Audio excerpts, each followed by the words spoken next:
The words, "I need you to leave now," hit with a physical force, stealing the air from my lungs.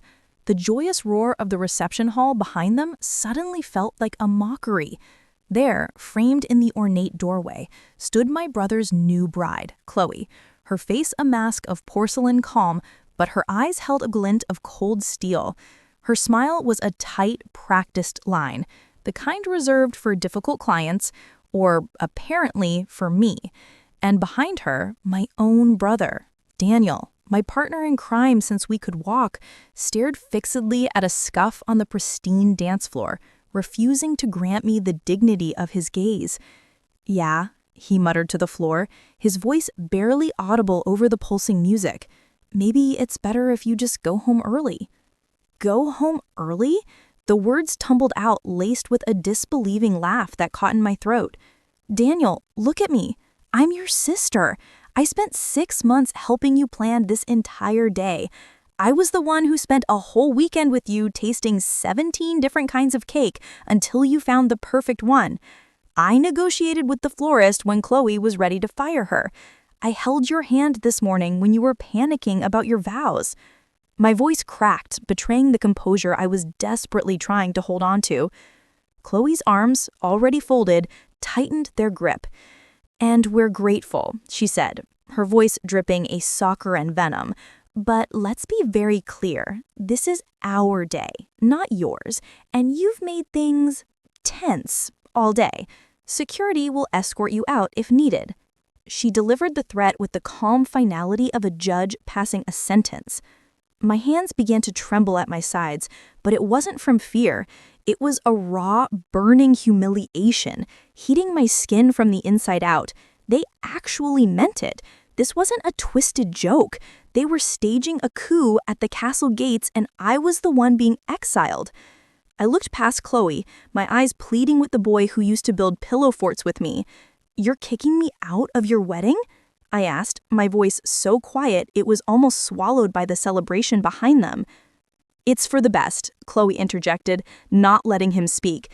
"You've been negative all day, criticizing the champagne, making comments about the seating chart. You couldn't just be happy for us." The accusations were like arrows, each one a distortion of the truth. I'd mentioned the champagne was warm, a simple observation. I'd questioned why our elderly Aunt Marie was seated next to the deafening speakers.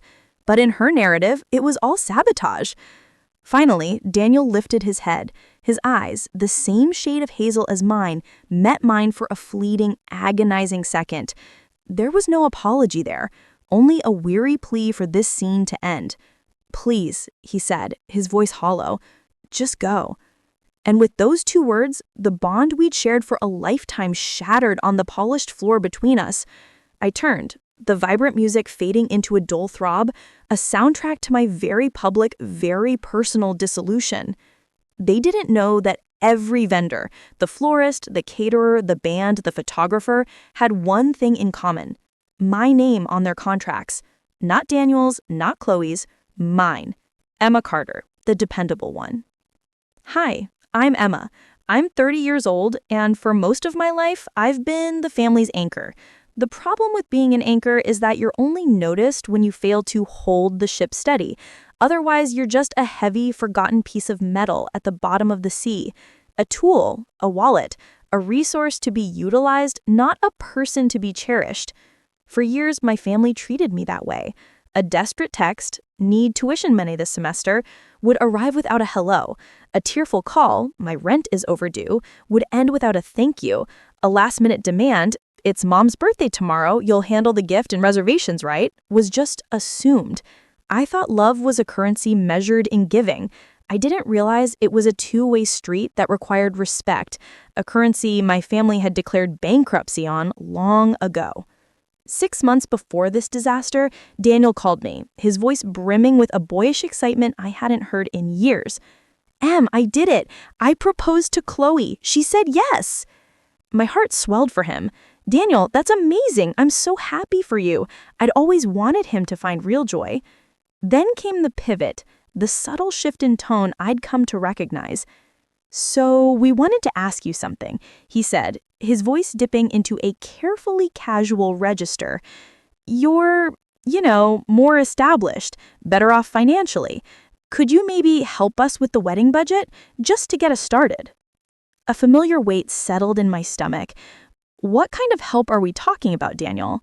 "Well," he began, and I could picture him running a hand through his hair, the way he always did when nervous. "Chloe's parents can't really afford much, and Mom and Dad are still tight from helping me through college. We were hoping maybe you could cover the big stuff? The venue, the catering, maybe the band? We want it to be perfect." I closed my eyes, leaning back against my kitchen counter. The silence on the line stretched. "Daniel, that's a lot. That's tens of thousands of dollars." I know," he rushed to say, his voice softening with a practiced plea. "But it's just temporary, a loan. We'll pay you back one day, I swear, every penny." It was the same promise he'd made about the loan for his first car and the one for his failed startup. The one day that never, ever came. I did the math later, the numbers cold and stark on the spreadsheet. $42,000. That was half my savings, the careful nest egg I'd built through late nights and sacrificed weekends. But he was my brother, my only sibling, the boy who shared a bedroom wall with me and whispered secrets through the dark. I silenced the screaming voice of reason and transferred the first deposit the next day. When Chloe called to thank me, her voice was syrupy sweet, yet it left a bitter aftertaste. "Emma, you're such a blessing. I mean, you don't have a husband or kids of your own to worry about, so it's nice that you can pour your energy into family, right?" Something in my chest twisted, a sharp, familiar pain, but I forced a light laugh, the sound tinny even to my own ears. Right. Over the next few months, I wasn't just helping, I was the silent, unpaid project manager. Vendor meetings, color palettes, food tastings, intricate schedules. Chloe delegated all of it to me with a breezy, "You're just so much more organized, Emma." Whenever I genuinely asked for her opinion on napkin folds or entree choices, she'd wave a dismissive hand. "You have better taste anyway. I trust you completely." It wasn't trust. It was a dismissal, a way to absolve herself of the work while retaining all the credit. But the veneer cracked completely at the engagement dinner. Under the soft glow of bistro lights, Chloe stood, glass of champagne held aloft, and addressed a room. "We're so thankful to my future sister-in-law, Emma. She's been absolutely amazing, handling all the little details because, well, let's be honest, she doesn't really have much else going on in her life." The room erupted in polite, complicit laughter. My eyes flew to Daniel. He didn't meet my gaze. He just chuckled and shook his head as if his fiancée had merely stated a charming, universal truth. I smiled a tight, brittle smile, excused myself, and found refuge in the restroom. Locked in a stall, I didn't cry out of hurt from the insult. I'd grown a callous against those. I cried because my own brother, the one person who knew the weight of my dreams and the shape of my loneliness, had heard me be reduced to a pitiable spinster and had said nothing. The cracks became a chasm from there. When I cautiously questioned the necessity of a $4,000 custom dessert wall, Chloe's patience finally snapped. "You're being negative again, Emma. We need bridesmaids who support our vision, not criticize it." The word hit me like a physical blow. "Bridesmaids?" I blinked, the gilded reception hall swimming before me. "You're kicking me out of the wedding party?" Chloe's expression was one of cool, final pity. "Let's just say it'll be less stressful for everyone if you attend as a guest." And just like that, with a single sentence, I was demoted from architect to spectator of the very event I had built from the ground up. The silence in my car was a sanctuary. I didn't drive away immediately. I sat in the driver's seat, the engine purring softly, and watched the scene unfold through the venue's large windows. It was like observing a play I had just rewritten in its final act. The music had died first, leaving a sudden awkward void. Then I saw the confused guests part as the catering staff, efficient and professional, began dismantling the buffet. Platters of salmon and prime rib, which had been the subject of so many tedious tastings, were unceremoniously covered and wheeled away. The towering 5-tiered wedding cake, a monstrosity of fondant and sugar flowers that Chloe had insisted upon, was carefully boxed up and carried out the service entrance. A few minutes later, the floral team arrived, their arms soon full of the ivory roses and peonies from the centerpieces. The room was being systematically stripped of its beauty, layer by layer, just as my role in the family had been. My phone lit up like a fireworks display. It buzzed and danced on the passenger seat, a frantic chorus of anger and panic. I let it. When Daniel's name appeared for the 12th time, I finally answered, putting it on speaker. "Emma, what the hell is happening?" His voice was a ragged scream, barely audible over the din of confused shouts in the background. "They're taking the food. They're taking the flowers. The DJ just left." "I told you to leave," I said, my voice unnervingly calm. "So I did, and I'm taking my property with me. Every bite, every petal, every note." Chloe's shriek pierced through the line as she wrestled the phone from him. "You're a monster! You're humiliating us! This is our wedding!" "No," I corrected her coolly. "It was my production. You were just the ungrateful talent. Consider the repossession your final invoice from me." I ended the call and blocked both their numbers.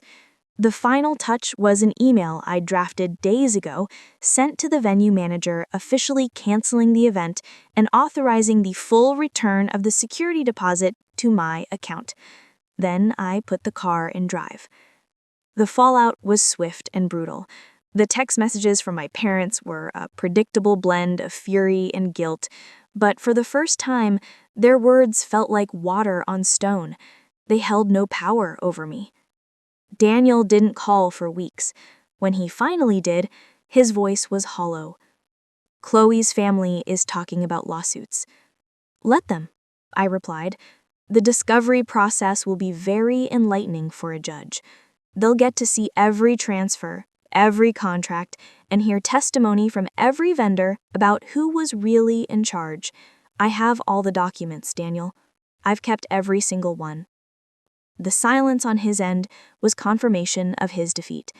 Their marriage, built on a foundation of my money and their entitlement, crumbled within a year under the weight of the reality I had forced upon them. As for me, I finally learned to invest in myself. I took a solo trip to Italy, learned to make pasta from a nonna in Bologna, and rediscovered the sound of my own laughter, uninterrupted by demands for it. The family members who still dared to call with their hands out were met with a new, simple mantra. I don't fund emergencies anymore. I recommend a bank. I don't regret it. It wasn't an act of spite. It was a long overdue reclamation. People who see you as a resource should never be shocked when you finally revoke their access. And the moment someone tells you, "I need you to leave now," sometimes the most powerful thing you can do is walk out and take your entire world with you.